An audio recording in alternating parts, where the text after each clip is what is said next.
最近樓市好轉，好多人都轉租為買。我朋友都啱啱買咗樓啊，今日揾咗康 Sir 嚟驗樓，我都嚟偷師先。想問下，如果驗樓嘅話，一般要注意啲乜嘢事項？最緊要咧就係要留意3樣嘢啦。咁第一個就係落去水，咁第二個咧就係有冇空心嘅問題。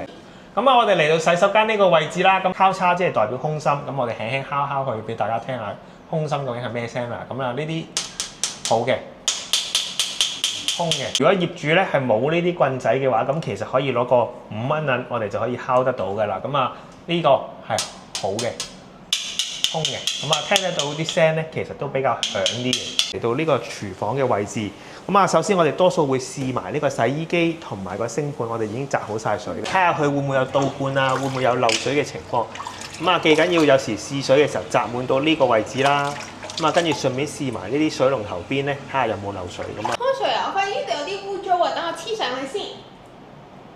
咁啊，其實咧，我哋多數咧都唔建議用呢啲嘅 post-it 嘅，咁啊，盡量咧有時用翻啲黃色嘅紙仔咧就會好啲，因為如果你話呢啲咧有顏色嘅紙仔咧，其實有機會咧，如果你話濕到水咧，係會有甩色嘅情況，咁所以咧盡量都用翻啲黃色咧就會好啲啦。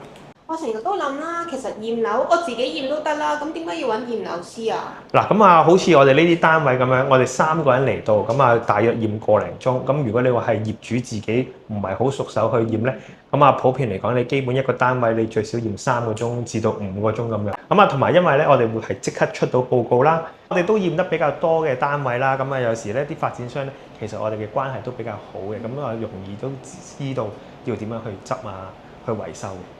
驗樓都咁大學問㗎，睇嚟我之後買樓嘅話都要揾康 Sir 你幫手啦。好啊，好啊。